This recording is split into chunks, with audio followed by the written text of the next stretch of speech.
Hey everybody, it's Jason Blaha here, and today I want to chat with you guys a little bit about why it can be so valuable to film ourselves, particularly when people say things like, I don't feel this exercise in the muscles I think I should. And as a coach who routinely deals with this, because it's pretty much my full-time job, I get videos every single day of clients, particularly new clients. And all the time you will see people who say, hey, I don't feel this, or I should. And then you look at the exercise and it's like, well, you're not performing the exercise correctly. How about that? Perfect examples. You look at, say, a Romanian deadlift, like I was doing right there at the start. You get people like, I only feel it in my low back. And then you look at them do it. They're like, I don't feel my hamstrings, only my low back. Well, you watch them do it. And in order to get a range of motion, they don't keep their back arched. They'll round their lower back. Right? You'll watch them do it. They'll squat down a little bit. They'll bend their knees way too much for an RDL. And they should have a soft bend. It shouldn't be a hard lockout. Right? And instead of keeping their back into a curve, they will just round the low back. And then when they're trying to go lower, instead of pushing the hips back and letting the hamstring stretch while keeping the chest up, they will round their low back. And you can see it on a video. And I will say to them, well, look at the video footage. You're using your low back. Push your hips back. It should be a hip hinge, not a back round. Okay? And if you don't do it that way, then, why would you expect it to be more hamstring dominant? You are intentionally using your lower back. And then a lot of times that occurs to people, oh, well, I guess that, yeah, it makes sense now. Right? All right. And so it's because we're executing movements in a way that shifts the focus. Because we're not necessarily trying to isolate a muscle, but we should definitely be using it. And if you're feeling a muscle that you really shouldn't be taking the brunt of it, it's usually the way you're performing the movement. Usually the way you're performing the movement. People who don't feel their quads on a back squat. You look at their stance sometimes. First of all, they're not going deep enough. Right? They're not hitting depth. Well, yeah, your quads are going to get used a little less. That's a big culprit. Right? And particularly if they're not able to keep their chest up. You see guys, you feel way too much low back on it, but then you look at their setup and they're rounding the back on it. Oh, no wonder your back hurts. You're rounding your back, keep your chest up. Get those elbows down. Okay? And you need to hit depth. The amount of quad activation on a squat is proportionate to the amount of knee bend. Okay? It's not complicated. Bench press, you'll see guys who are like, I don't feel my bench on my chest on the bench, and then you look at them bench. It's like, well, try not bouncing the weight off your chest. Okay? Get set up, right? Get set up in your bench. Get those scapula back. Touch the chest and pause on the chest, and then drive off the chest.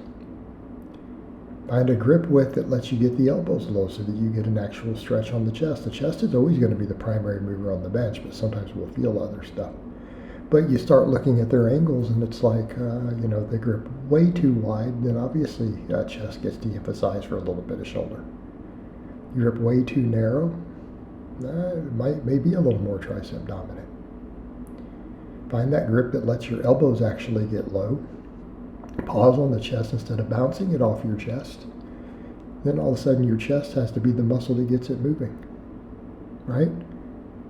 Your chest has to get the weight started at that point. Right? I've definitely noticed that when people have an incorrect grip, way too far in, way too far out, and they bounce it off their chest instead of pausing. Oh, that's why. That's why. Same thing with rows, not feeling it in their lats. They're not extending at the bottom. You watch people do it and they never lock their elbows on a row. Okay? Scapula never come apart.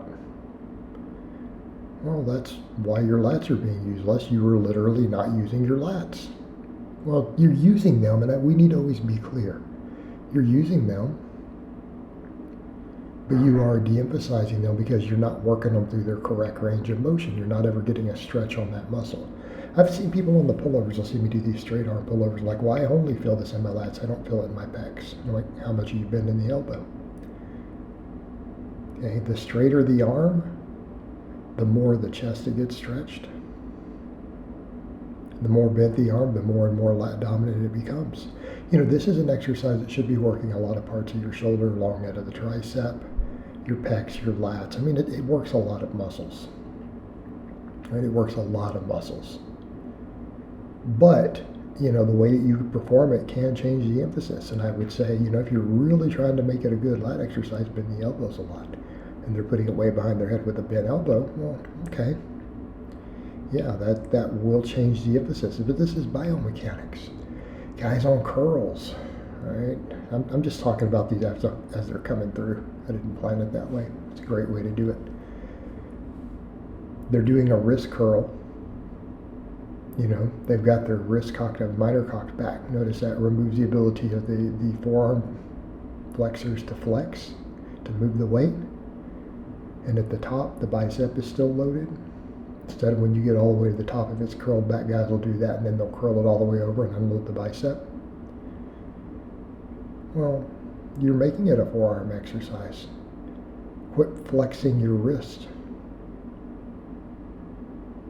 That's something we all learned from Arnold back in the day. See, my generation, we all know that. You notice almost all the guys curl from my generation with the wrist cocked back. Never curled. So it's in the opposite. They've got it extended instead of flexed. Why do you think that is? Because we all read that Arnold Schwarzenegger book, and Arnold used to tell us that was one of his secrets to the big bicep, and to take his forearms out of it more and to use more bicep. We all read that book when we were young.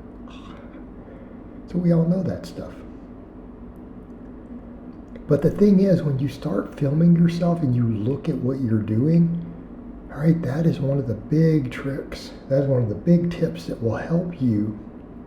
It will help you to figure out why you're not feeling a muscle. In some cases, it's just something going on differently. But in many, many cases, it is literally the fact that you are biomechanically, the way your bones are moving, the way you're performing the exercise, you are taking the muscles out that you're trying to work a little bit more. And it's not about mind-muscle connection. It's just about using the correct form, okay? If you want a muscle to get the most work on an exercise, you need to actually work that muscle, right? You need to actually put load on it. You need to stretch it. It needs to be handling the load. And your form will dictate that. All right, guys, but that's really all I have to say on that today. I hope it's been informative, and I'll talk to you guys next time.